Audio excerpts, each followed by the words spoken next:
Mutaling Baneling has always been the most fun Zerg composition to watch.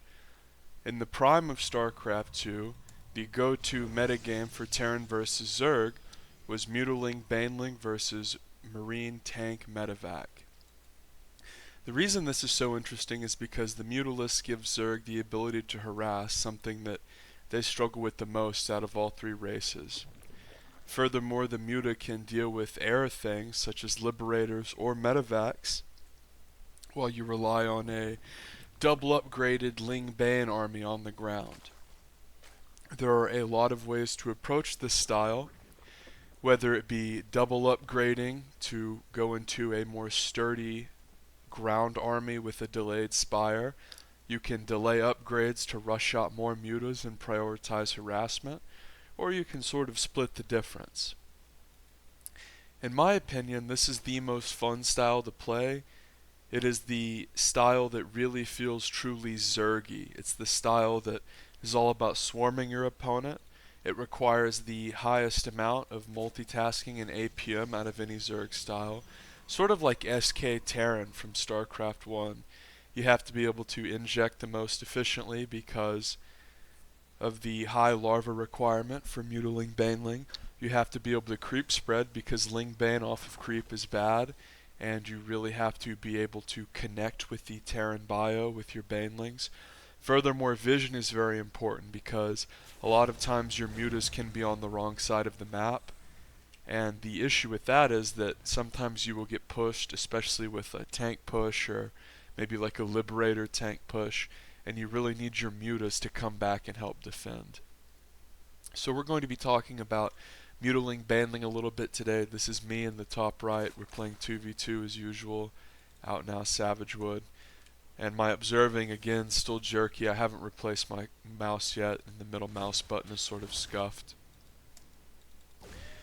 And of course, you always just want to make 4 Lings to defend against the Reaper. You're really never going to be able to kill the Reaper with just the Lings unless the player is terrible. So the key there is just to not take drone damage until the Queen comes out, and then you can defend it. A good player won't lose the Reaper unless it's a non-Queen range unit, like in 2v2 for instance. A Stalker there, and even then it was only able to be lost because of the damage it took to the Zerglings. These little pillars are made for overlords. These are on almost every map, 2v2 and 1v1. They're great places to put your overlords. This is another great spot. You can not only put it over here by the main to potentially scout or see drops exiting, but you can also hide stuff in these trees. This is a way bigger deal for like warp prisms. You can like hiding prisms over here. They're harder to see. You always want to have a few overlords out here on the corner of your bases to spot for drops. That's very important as Zerg. We can see here Savagewood. He's gotten his Ling speed, and then the next 50 gas was for Bane Nest. This is especially good if you have to face a Zerg, and then he's gotten a lair after that. In general, Zerg players just want to continue mining on 1 gas as long as possible because they really want to be able to flood out as many Lings, drones, and queens as possible. And they want to get that 3rd down. Savagewood has the 3rd about halfway done, and the queen is over there ready to inject. Notice a creep tumor has been dropped down. Ever since the creep tumor got nerfed and you can't cancel it anymore, you have to be way more diligent about placing it on the outside of the creep, the very corner. And we can see here a little push is about to occur. Now they nerfed the creep tumor because Zergs would extend the creep out, and then if something was coming they could cancel it. And I don't really mind that being nerfed, but a lot of the times I've gotten in the habit of just spreading it as quick as possible, and then sometimes I'll have to cancel and put it out on the corner properly. You can't really do that so much anymore. And this is a very common area to get pushed up here above the 3rd, especially with tanks. But this is a Hellbat push, and there's 3 shield batteries up, so it shouldn't do too much. You always have to get a macro hatch with Ling-based styles because of how absolutely larva intense it is. And we can see here Savagewood making more Lings. He's getting Bane speed because he knows the push is coming. Hellions are light units, so it's actually worth using banes on them if you can kill them. And this was a big mistake for these two players to not hit in a completely coordinated effort. This guy losing 4 Hellions makes this push a lot easier to hold, because these speed zealots just get eaten alive by Hellbats.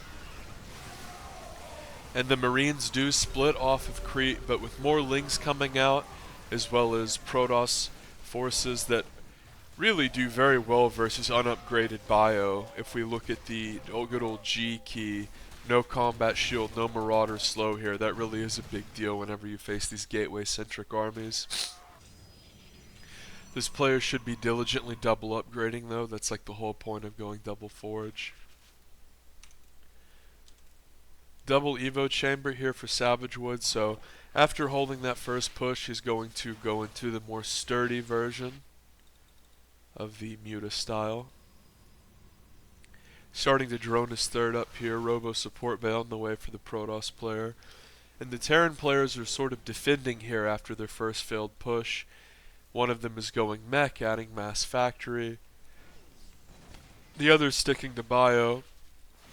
And this is always really good to do, especially if you're going for Ling, bane, Muta, which is a style where you want to have as much of the map creeped and opened up as possible. Now, unfortunately, Savagewood has a Protoss ally, so he can't just creep shred absolutely everywhere like Double Zerg. Double Zerg, Ling, bang, Muta is even better because you can creep the whole map. I'm recovering from a bit of a cold, so I'm pretty congested. But with both of these rocks down, this base is going to be vulnerable, as is this base and this base. Notice that the Protoss is continuing to expand, a double expand coming down. And Savagewood has started his Spire after he has successfully defended into the mid-game. And a drop is going to occur here. Notice Savagewood pulled his drones. That's incredibly important. That's probably the most important element of defending drops, is pulling your drones whenever the drops occur. And we can see here, this guy's trying to do some multi-prong drop harass, but he's not targeting particularly well. With an army that small and upgrades that poor, he wouldn't have been able to kill anything of note. Notice that he couldn't even kill the extractor.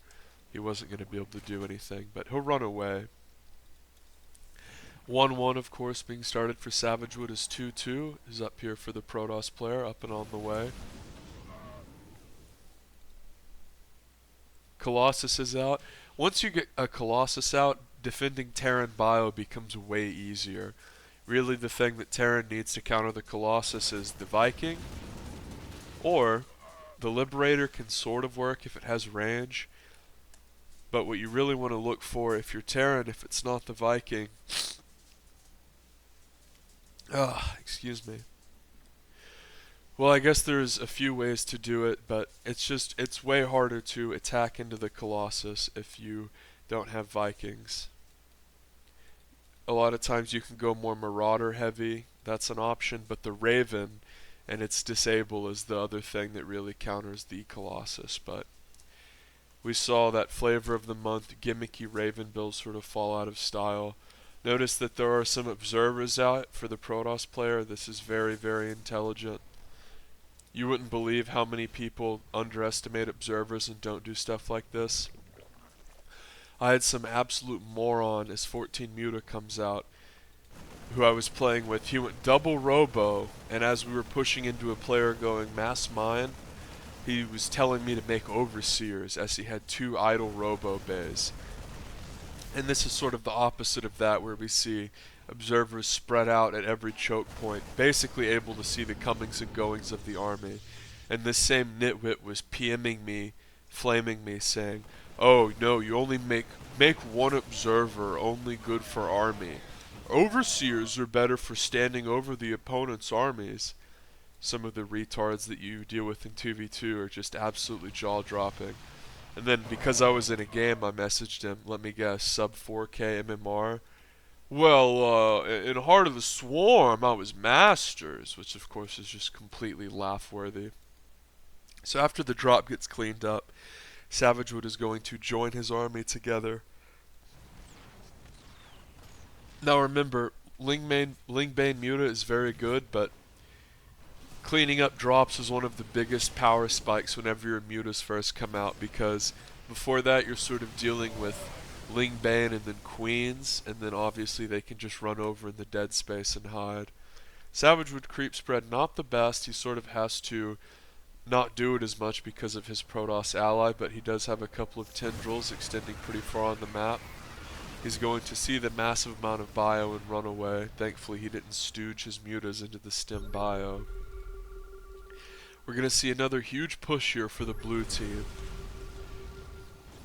The Protoss is very well upgraded. Unfortunately, these rocks haven't been broken down. And if we go to upgrade, Psystorm has finished. And these Cyclones are going to lock on and run away while the Hellions try to shoot at the Lings. And the army of the Zerg is crashing forward here. Gets a lot of the bio, but he's going to back up and let the Protoss take care of the bio and try to refocus onto the Cyclones. And idiotically, the barcode Protoss storms the shit out of the mutas. But the mutas are going to come back as a blink forward occurs. More Ling Bane mutas screaming forward. Savage Wood replenishing with more Lings and getting friendly stormed again. And these 2-2 Colossi are really worth their weight in gold, as 3-3 is coming down for the barcode Protoss, which 3-3, once you get a 2 upgrade disparity, like 1-1 versus 3-3, is just absolutely soul crushing. More mutas coming down here, denying the 4th base along with the Protoss army, and taking advantage of these factories out here by the 3rd. And notice how useful these observers are. They see where the army is positioned, where the weak spots are to jackknife into. And Savage Wood, of course, it looks like he's getting his infestation pit so he can start teching up into Hive, and he's still going mutas. This is sort of one of the trickiest things about going mutas, is knowing when to tech to Hive and when you want to transition out of them. As a flock of mutas is coming out for Savage Wood, who really wants this 3rd base dead, because once you knock a Terran down to 2 bases, it is very, very hard for them to come back. Savage Wood expanding all over the map. He's taking out this 4th as well. Protoss player is doing his best to kill this army.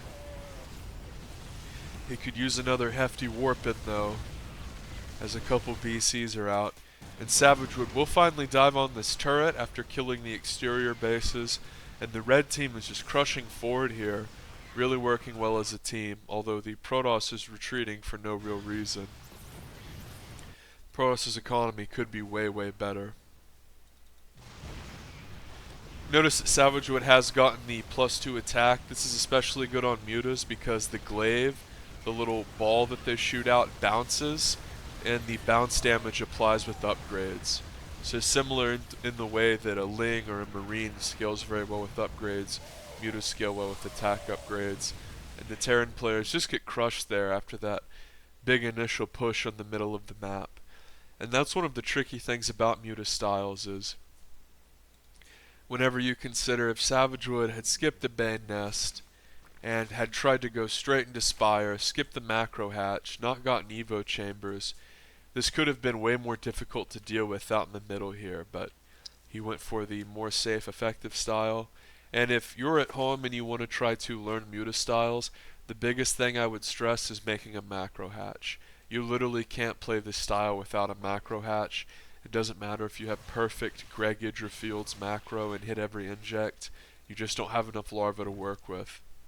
So always make this macro hatch, and my advice to you would be do it early, either right before or right after you take your 3rd, because one of the easiest ways to lose is not having enough larva to adequately spend. Because until you get 1-1 on these Lings, you're really going to have to truly be the Zerg swarm and just absolutely crush your opponent with numbers, because you don't have an army with any tech, you don't have an army with any versatility, you don't really have an army with any punch. And having 1-1 on your Lings and Banes is a huge, huge step. Furthermore, if the enemy Terran player acquires 1-1 before you do, they're just going to start trading ridiculously effectively.